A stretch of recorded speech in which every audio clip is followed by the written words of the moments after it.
Welcome to the 19th episode of the Hail Mary podcast. I'm A. Toves, and I'm joined by my husband, the Toves. We're back to give our hot takes on the now number 24 ranked UTSA's shutout of Rice and throw some Hail Mary shots down the field for our listeners to love or hate.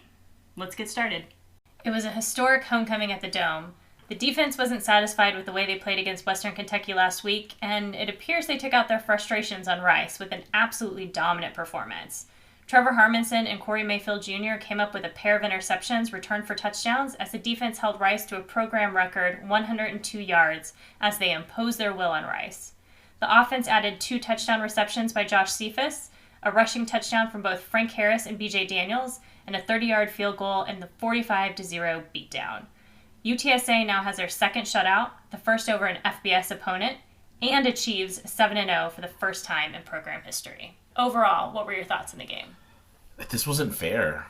Rice had 2 weeks to prepare, and it really seems like they only prepared for about a couple days.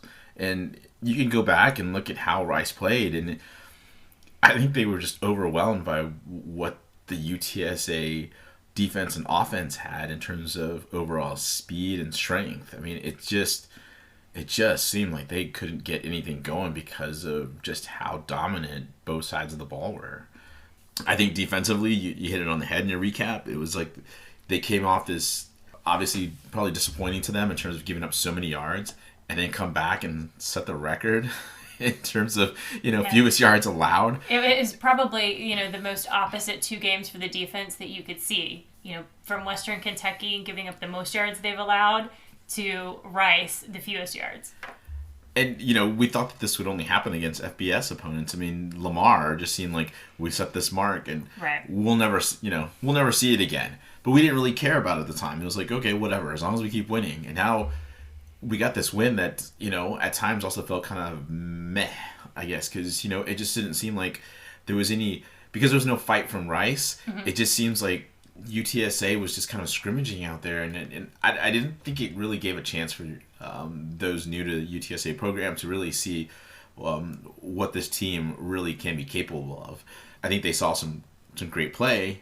I just wish that Rice had given up a little bit more fight so that you could really see more of the UTSA brilliance on display. Again, like I said, 2 weeks, and this is what you come up with. It was just odd. Yeah, and frankly, Rice is lucky that UTSA punted 5 times during this game because this score could have been worse. And normally, some of those could have been like 4th downs that Traylor goes for, but he decided not to go for them, as he mentioned in the postgame. So, to your point, what if we convert some of those 4th downs? How ugly does it get? Right. Going back to your 2 early predictions, you had some things right, you had some things wrong. Well, I mean, obviously the score is wrong. But that's tough. I mean, you're just trying to make your best guess. If you hit it right on the head, hey, good for you. Pat on the back there. But you did choose the right winning team, though. I did, and I have been choosing the right winning team, luckily for me. But I did say that Rice didn't have a chance this game, even though it seemed like a trap game. I didn't think they had a chance because of their poor quarterback play. Look, Jay Constantine is a good quarterback, I'm sure. If he has more time to develop, I'm sure he's going to be an average to above average quarterback. But, certainly he looked much worse than he did against Texas Southern and Southern Miss. To the point that, once he got injured, it just seemed like, as it was, if we hadn't really kicked him in the dirt enough, now you bring in Luke McCaffrey, who's more athletic than he is an actual good quarterback. He looks like he's still learning the position, but he's also kind of, it feels like in that high school mindset of, I'm much more athletic than everybody, so I'm going to be able to run around and do whatever I can, or do whatever I want. Yet that's not the case in college. And it's something that Frank Harris had to learn, which is, hey, you were fast in high school, but now there's guys bigger than you that are going to be able to track you down. Yeah, and, to be fair to McCaffrey, in the post-game press conference, the coach said that he hadn't gotten the first team reps. So they were preparing, Constantine this whole time. So they had 2 weeks to prepare him. Then he goes out, and they obviously have not prepared McCaffrey for the first team reps, other than a couple of, trick plays or, specialty packages that they had for him. So you really put yourself at a disadvantage, and you put McCaffrey at a disadvantage having to come in without really being prepared to take over that role. And, obviously led to what we saw. Yeah, which I think makes you really appreciate Josh Hadkins more, because he's previously said how he mimics the snaps as Frank takes them during his reps as preparation as a starter. So, it shows you just what level UTSA is at. Our backup slash quote unquote 1B quarterback is over here mimicking taking those snaps and looking at what Frank is essentially seeing.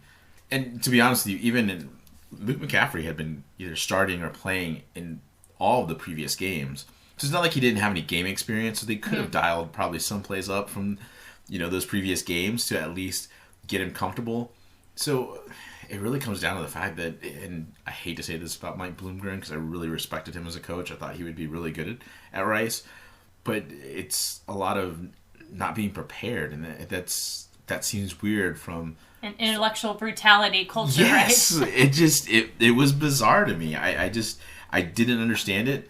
But then, like I said, if you don't prepare your quarterbacks, then the rest of your team is really going to fall apart. And we should know as UTSA fans, we had some bad quarterback play between 2018 and 2019. It was just inconsistent. Mm-hmm. We couldn't find the right system nor the right quarterback to get the offense going. So that affects the defense, because now they're getting off the field or putting, or they're spending more time on the field, right? Or they're putting them in bad positions on the field. It just kind of starts snowballing. So that's really what happened with Rice. They weren't able to get anything on the offense going, and I don't know. I'm still baffled as to that performance from Rice. Yeah, I think there was a lot of talk prior to this game that this could be a trap game. We had Traylor talking in post-practice pressers about the fact that his team hadn't had a bye week yet, which sort of made you feel like he was laying down the groundwork, not for a loss, but for maybe play that wasn't up to our standard. Then, you're coming off of a tough, really physical game against Western Kentucky that took a lot out of those guys. We've got injuries. We had some guys who were banged up playing through injuries. We talked on the last podcast about some culture pillar violations, that were going on. Right. Where, people were still, starting to talk more about, the fact that we're bowl eligible, the fact they're not ranked. And then you've got a Rice team that we've historically played closer than we should have. We've won those games, but they've always been closer than they really needed to be. So there was all of these elements together that really could have made this a trap game. But instead, it was the complete opposite. I don't think anyone thought that we were going to come in and dominate the way that we did and walk away with a shutout. Absolutely. But I think, looking back to the previous history with Rice has usually been the more physical team in the trenches. Usually that defensive line and offensive line are so brutal in that hashtag intellectual brutality way that you combine that with the, competent quarterback play, and that's what really kept the games close. Your quarterback play is not up to par. So just to see just the divergent paths of both programs, is quite fascinating. That Rice is going to have a harder time getting some of these athletes in there, but there's got to be a different way to get these guys prepared. It just feels like, again, when you were talking about Traylor and some of his stuff, setting the stage for certain things, to me it starts kind of speaking to potential excuses as to why something happens. Bloomgren, you said afterwards, had said that they didn't prepare McCaffrey. It seemed like he was also setting the stage for, hey, I'm going to make him an excuse, but those are the things that get you fired. We heard that from Frank Wilson, and look where he ended up. So it was a great win for UTSA. Let's talk about the offense while we're at it. I was impressed with Frank. Obviously, he said afterwards that he took whatever the defense gave them, and they played two safeties high. So that gave him plenty of room to not only get some underneath routes, but mostly, get some good running in there. And we saw BJ Daniels. Yeah, absolutely. It was great to see BJ in there and get some good snaps and to score a touchdown, to come back in a super senior, year. He really hasn't played very much on offense, but, now that Brendan Brady is out with an injury, it's good to see him coming in and getting some meaningful snaps and taking advantage of that. The interesting thing, Traylor talked about BJ Daniels earlier this week in one of his press conferences, or on the radio show, and he was talking about how, BJ's a different running back from Sincere. He's bigger and he's stronger. And I think you really saw that. It was almost like BJ saw a hole and he, accelerated through it. And then there were other times where it was like, there might not be a hole, but I'm a big guy and I'm just going to make one. Your words. That was my... Which just cracks me up when you said it. It's like he's just bulldozing his way through. So, good for him because, again, you see this not just with BJ, but you see this with lots of these players that have come back for their super senior year, knowing that they were going to be in these backup roles. And, it's good to see when they have the opportunity to, get in the game that they're really making the most of it. Well, I love the point that you made about the fact that, he took advantage of those snaps because Traylor can give those snaps to just about anyone, but giving them, obviously comes with, I would say that's sort of the carrot, the carrot and stick. He's going to put playing time out there. That's the carrot.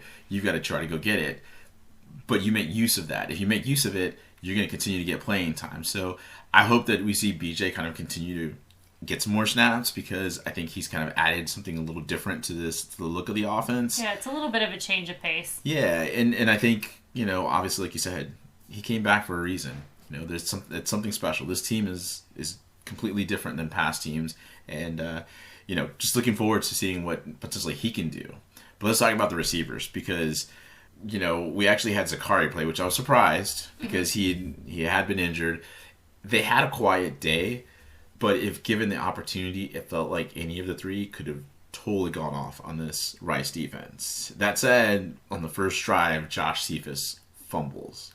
He wasn't securing it, but then later on, you see him make a catch. He tries to get some extra yards, and this time he wraps up completely.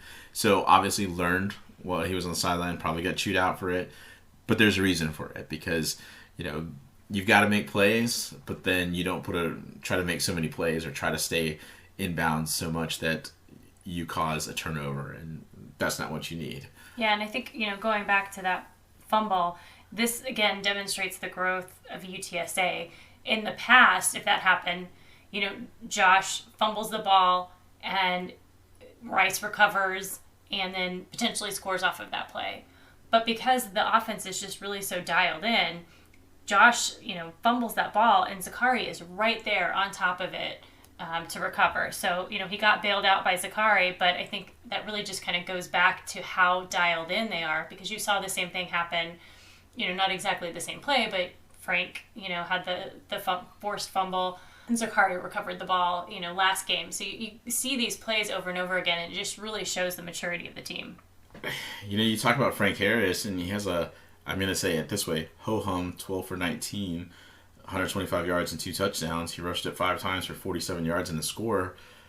The numbers don't jump out to you, but he took what they gave him, and so it really didn't feel like we needed, 300, 400 yards from him. Mm-hmm. We got what we got, and, the defense kind of helped with some of these other pieces, but, it just never felt like, I think, that we needed huge games from any of our players. They all just kind of came together, they executed, and we were good. Yeah, and we got to see a little bit of our future from our running backs with Jalen Lott and Kavorian Barnes, and, looks like we've got some good running backs, developing.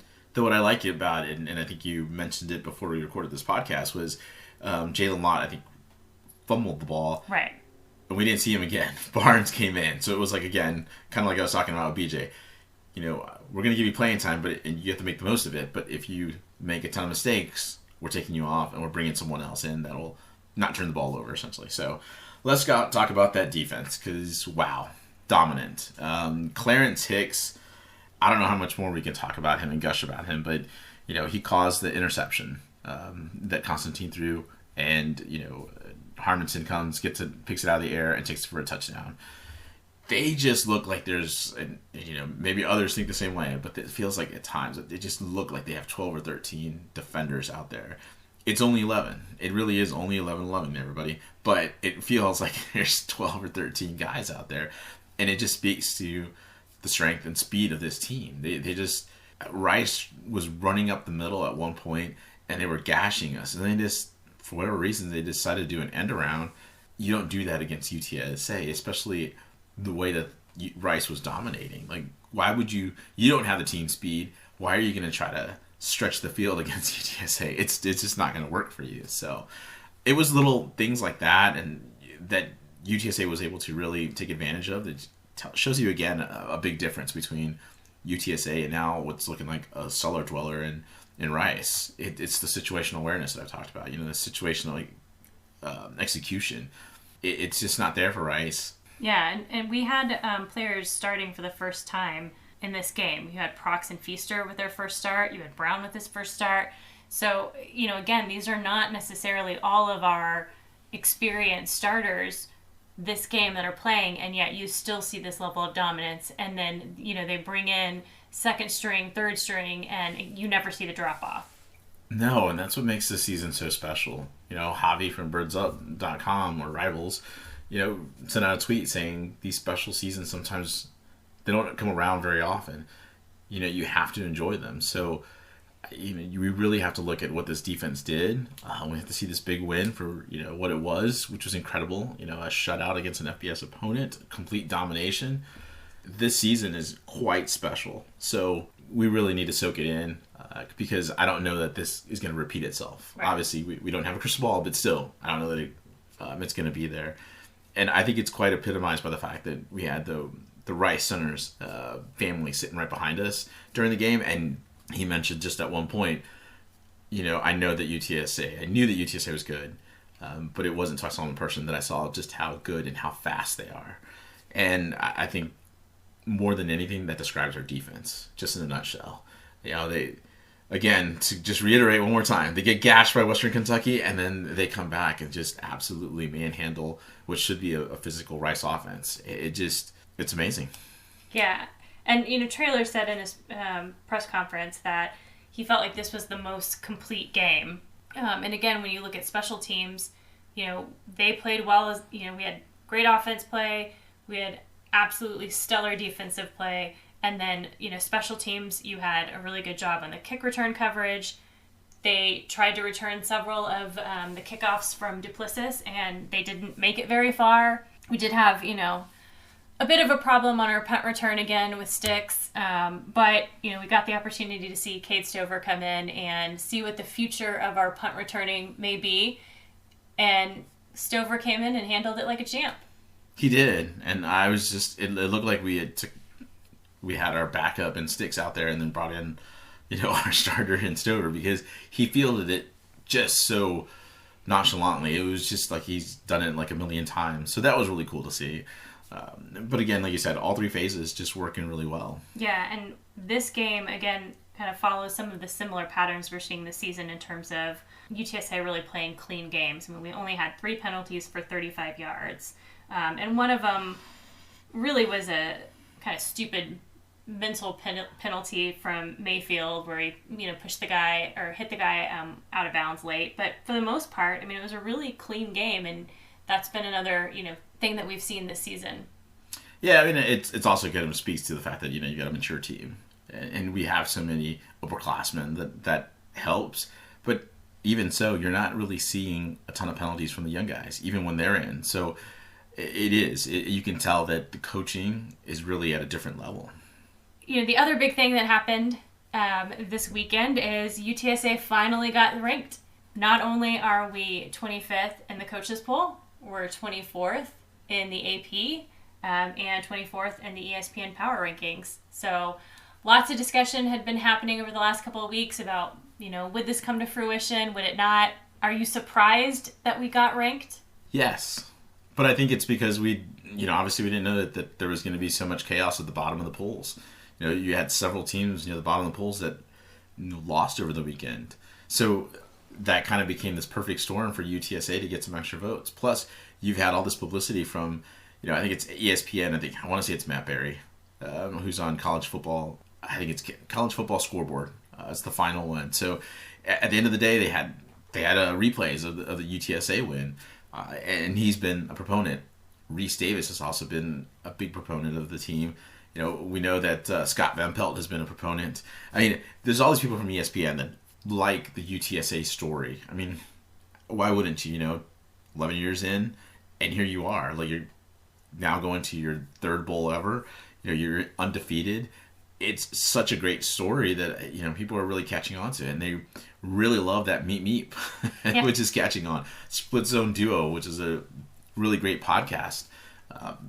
They've been behind UTSA for a long time, so things had caught on, and you started seeing the buzz grow. But I didn't think, okay, well, that's going to turn into a ranking. I think it's going to be really hit me next week when La Tech announcers on Stadium or wherever they're at are going to say, or wherever we get the telecast at, is going to introduce in La Tech up against the 24th ranked UTSA Roadrunners.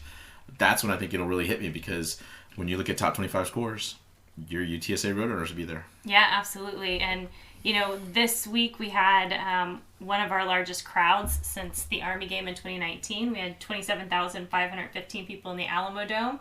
So hopefully it's only going to go up from there now that we are ranked. Yeah, I mean, people I think are going to want to come out and see this UTSA team. And, let's be honest, we haven't seen a huge drop-off in play. So this is going to be great for them to come out and actually see, some good football. Absolutely.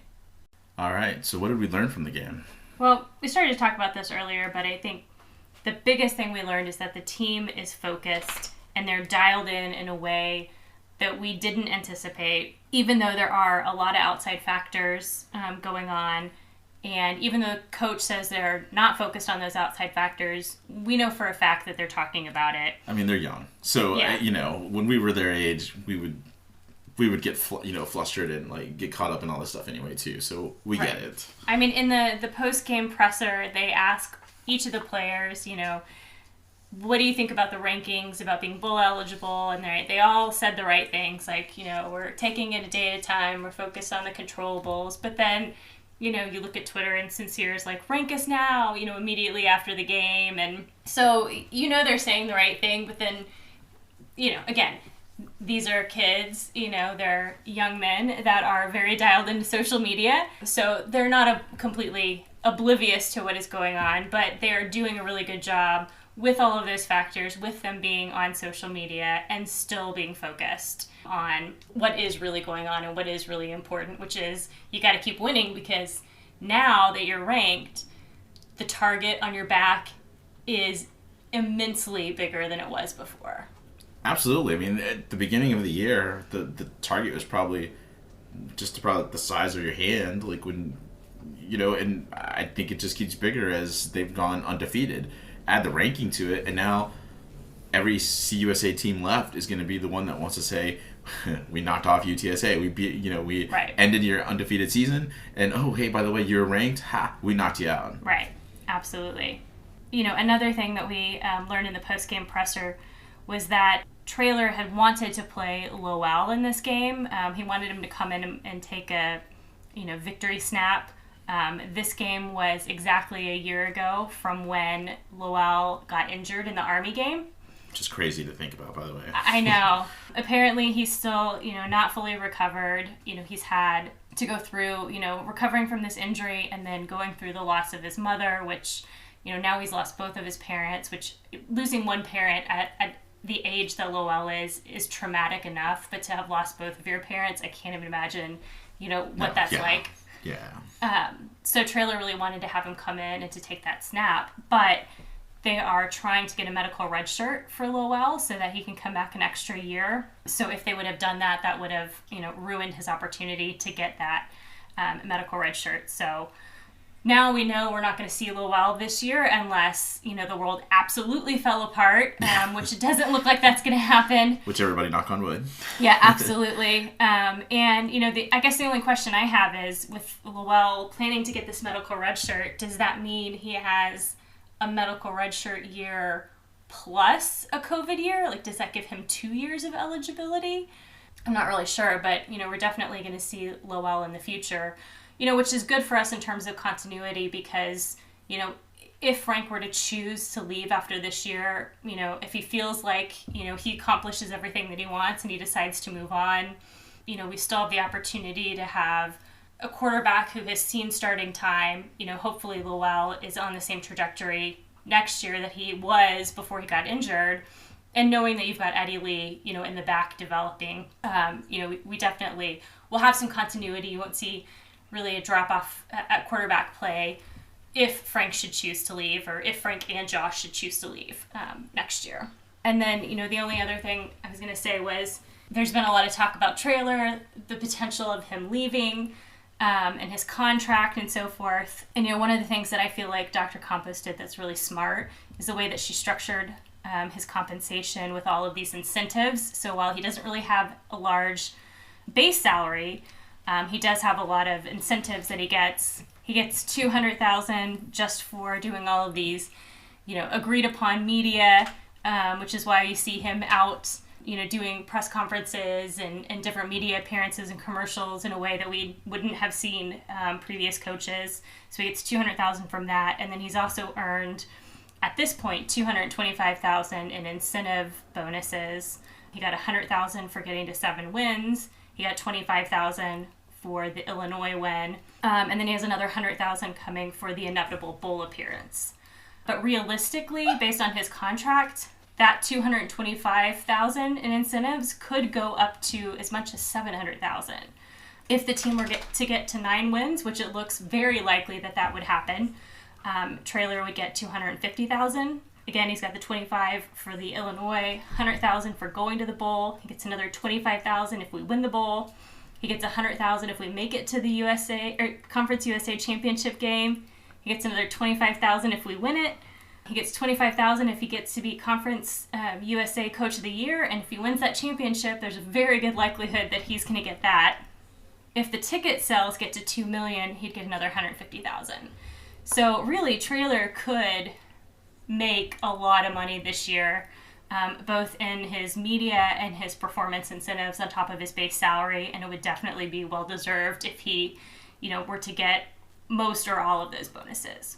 And those are all good points. I think that what I would warn UTSA fans right now is, I know you want to give him a lifetime contract. I know you want to throw essentially the UTSA bank account at him, but you always have to fall in like with a coach, fall in love with the players. And with the program.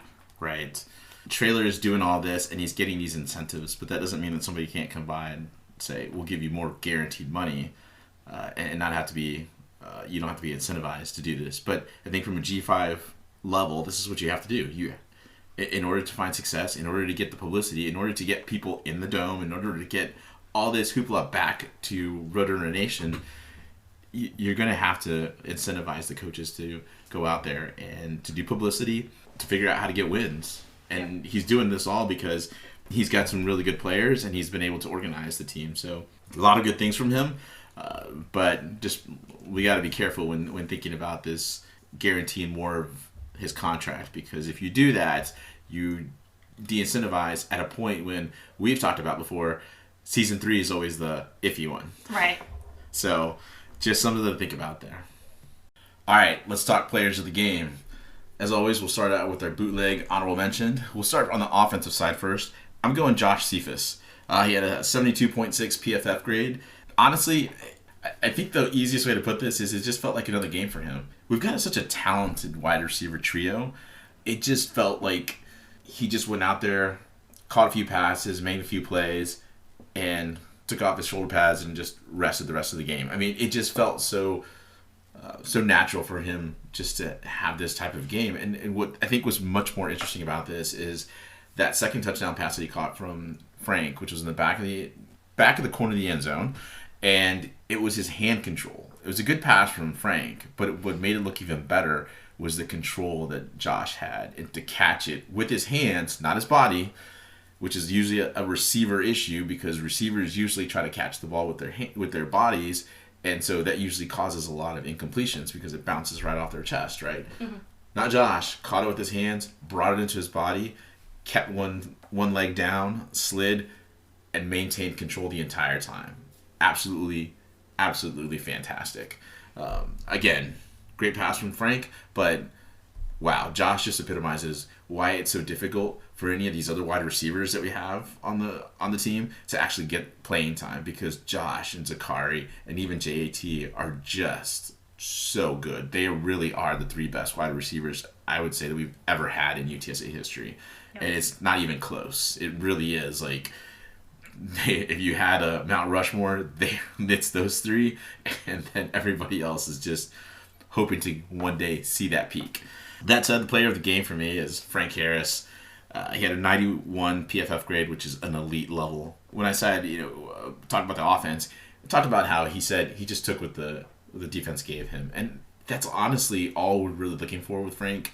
I've said it plenty of times before, but I guess I just would love to be in his head during the game, because I would love to see how he's making those decisions or what's going through his mind, because he really does have so many weapons. So how does he choose, you know what, this one I'm going to go ahead and go to Sincere? Obviously, I get it. He's reading the defense and he's seeing that, they're backing off the line of scrimmage, so it's going to create a hole for Sincere to run into. But it would creep into my mind, I want to get a big pass to Zakari, or I want to get a big pass to Josh, or JT looks like he's got one-on-one coverage. I want to throw a bomb downfield to him. I mean, it's so good to see him so in control and so in tune with this offense. And that's what I really wanted to just kind of state here on our very first podcast that we ever did, which we didn't release till like weeks after we had actually recorded it. I said Frank wasn't the guy. And it was clear that I think Traylor didn't feel like he was the guy either. Mostly because it looked like Josh Adkins was going to take over for him while he was injured. And then he gave Lowell another, a shot after Lowell got hot in that UAB game. So it looked up until Lowell got injured as well that Frank was never going to see the field again. And just to see that maturation and that progress to get here, I could see him starting again for us if there was injuries.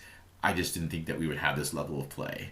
And so in saying that, I have to give just ultimate kudos to him, because he's the one that elevated his level of play. And, he listened to Lunny and Traylor. And Traylor, and Lunny really decided to build this offense around what Frank could do.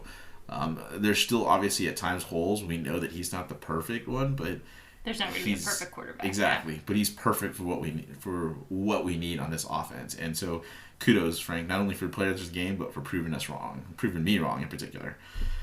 That said, let's go to the defensive side. The bootleg honorable mention is going to be Trevor Harmonson. He had that big interception return for a touchdown in the first half, and essentially that put the game away. He ended up with a 77.6 PFF grade, which is above average play. But let me tell you, I mean, to not start the game and then to come in and to make a big play, that's huge. Right. So huge. That said, our defensive player of the game is going to be Corey Mayfield. Early in the game, he came out and I told you he was on a roll. On second down, Rice's second down, I should say, in second play from scrimmage, he did a pass breakup on a trick play where he even conceded post-game that, he felt like he was beat.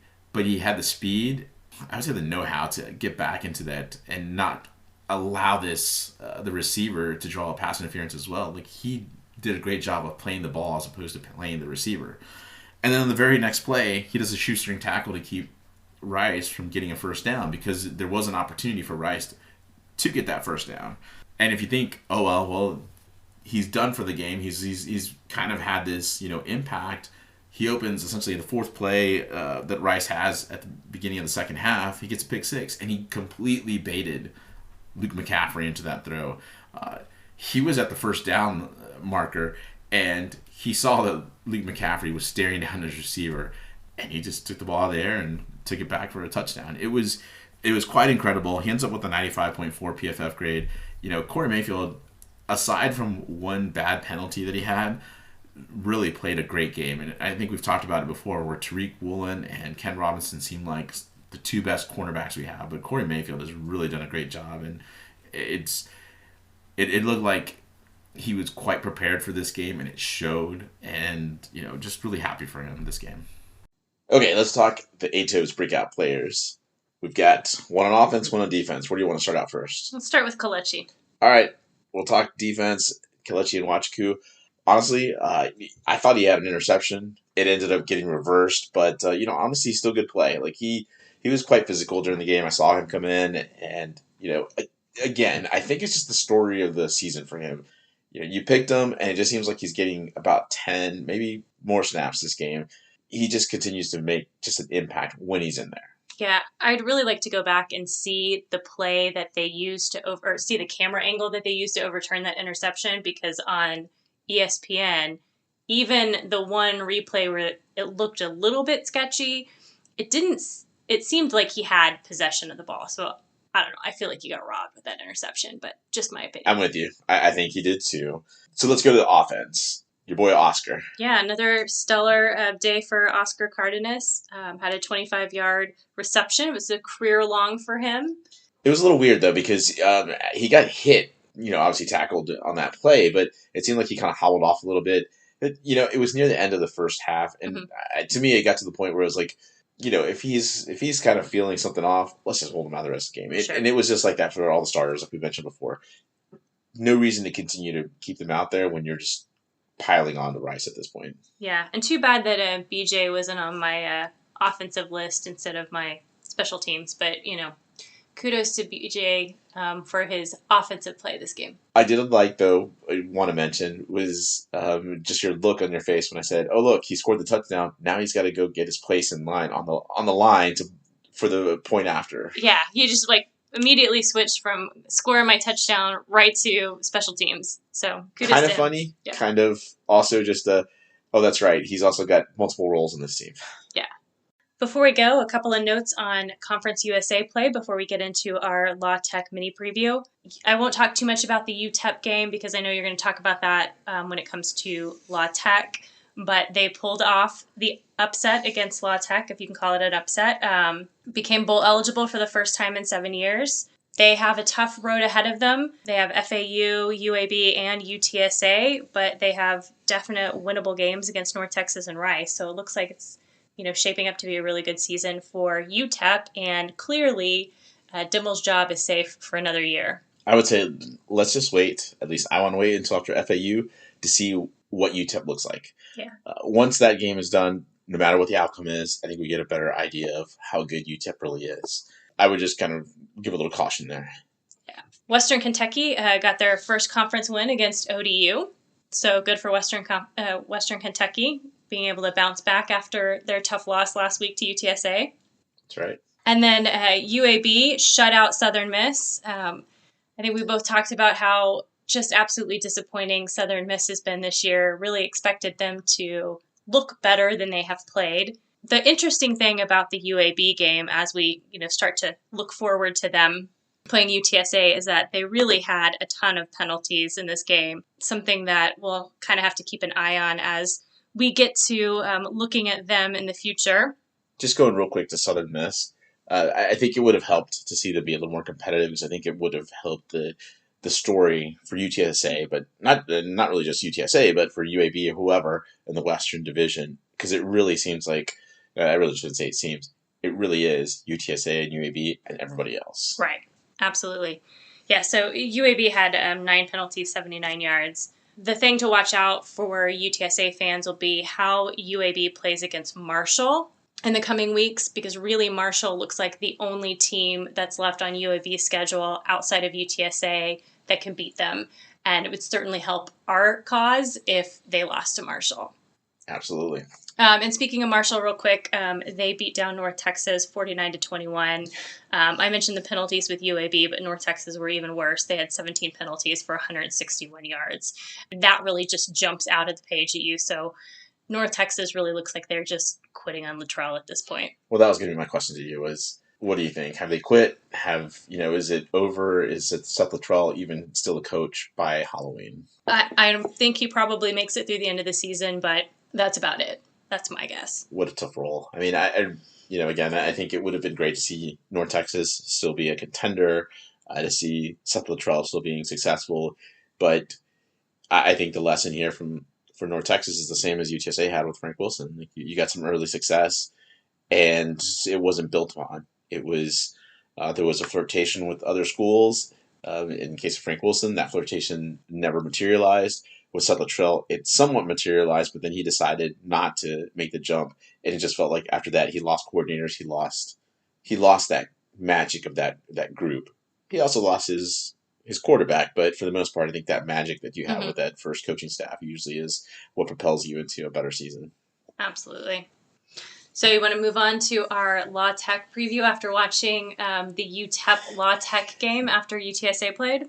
Yeah, so with La Tech, I feel like, I did watch some of their games, but it wasn't like bigger chunks of the game for La Tech. But this after the game, the UTSA game, I was able to watch UTEP and La Tech go at it. You know, I'll be honest with you, first of all, about these two teams. I don't see anything jump out too much to me. I'm not saying that UTSA will roll both teams, but I think that there's a reason why UTSA is favored. So let's just get going with La Tech. You know, on offense, Austin Kendall is the transfer quarterback that they're starting. He really did have his worst game of the season against UTEP, mostly because his O line had given him no protection. The La Tech O line has graded out badly. Let me tell you how badly it is. PFF wise, all but like one of their starters is graded 49.9 or lower. Like everybody, like there's one guy that's I think in the 60s. Everybody else is lower than 49.9. That's Which poor. is poor, yeah. So, you know, that should tell you already there's trouble for La Tech. And I say that because, you know, you're going to need protection. You're going to be able to get it to any of your playmakers. Smoke Harris is their top receiver. Trey Harris is their second one. Marcus Williams is their best running back. Their stats don't really jump out at you, but that's mostly because you've got Austin Kendall, who's got a 58.9 completion percentage, which isn't great at the college level, and he's thrown 10 touchdowns and 8 interceptions. He doesn't seem like to be as in sync with this team. He seems to have, you know, obviously some completion problems, but when you're getting pressured so much, it's tough. You know, he might be hearing footsteps that aren't really there. You turn it over to the defense, and actually the defensive line and linebackers actually grade out well. I thought they played well. The secondary, I would say, looks okay. You know, it's tough to kind of tell at times, you know, what they were running at times, and if, you know, PFF wise, they're lower, but I still think that it's an overall pretty good defense. The problem is that just like with any good team, if your offense puts you in a bad position, the defense is going to have plenty of trouble trying to defend the goal line. So, you know, that was the story I think for most of these other games, not just UTEP, but in UTEP in particular, it looked like La Tech kept continuing to drive. Kendall, you know, was able to make a couple plays here or there, and then he'd make a bad decision. And so I could only just continue to see, at least in my mind, UTSA defenders feasting on that, especially our secondary. That said, let's get into my too early prediction. That UTSA defense is going to have to put pressure on La Tech, especially to press that offensive line. But that offensive line being as bad as it is, bad O-line play against UTSA usually crumble due to that pressure. And it affected Rice. It's affected Memphis.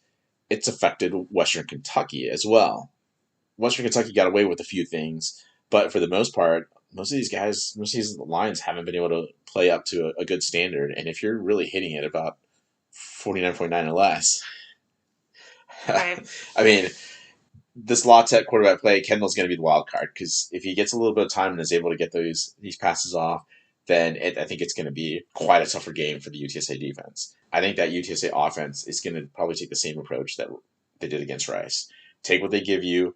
I would imagine that this La Tech defense is probably going to not want to give up that big play. I think everybody saw the Western Kentucky game. Traylor mentioned it afterwards, after the Rice game, saying they saw that game. They put up some too high safeties, so they weren't allowing Frank to just throw the ball deep. So there's going to be plenty of underneath routes going. There's probably going to be some other things that Lunny will have Frank look at. I still think because it's always tough playing in Ruston, it's going to be a tough game. You know, Skip Holtz is a good coach. You know, he's going to find a way to make it competitive. And let's not forget, last year it was 27-26. I get that it was last year, but you know, mostly some of the same players that you have from this season that you had last season. So, you know, I would say this: give me UTSA 30-20 over La Tech. Honestly, in a much closer game than the score indicates. I think that's UTSA scores late to give us that final margin. It'll give us that first win in Ruston, but I think we're going to see another elite game from Frank Harris, and that's what's going to be the clincher over La Tech. Again, our quarterback play and the quarterback play of our opponents, as long as I think we win that battle, and I believe we will, that's where we're going to come out on top. Interesting that the line, I think, is sitting at somewhere about 5 or 6 point favorites. You know, the ESPN predictor has us at a 68% win rate, or prediction that we'll win. But I think it's interesting that the line right now is sitting so low, given the last game that you saw from each of these teams. You know, you have UTSA shutting out Rice, and then you have La Tech basically doing nothing on offense against UTEP. So it's kind of interesting to me. I wonder if Traylor is going to, you know, try to use that as the motivation this week, given that, you know, we can't use the, hey, we're not ranked anymore kind of motivation. You know, is he going to have the, hey, we're not getting enough respect based on where we're at? He's got to find a disrespect angle somewhere, and you're right. That's probably going to be it. Maybe he'd bring in, like, pictures of Rodney Dangerfield, although he'd probably have to explain to these kids who Rodney Dangerfield was. Yeah.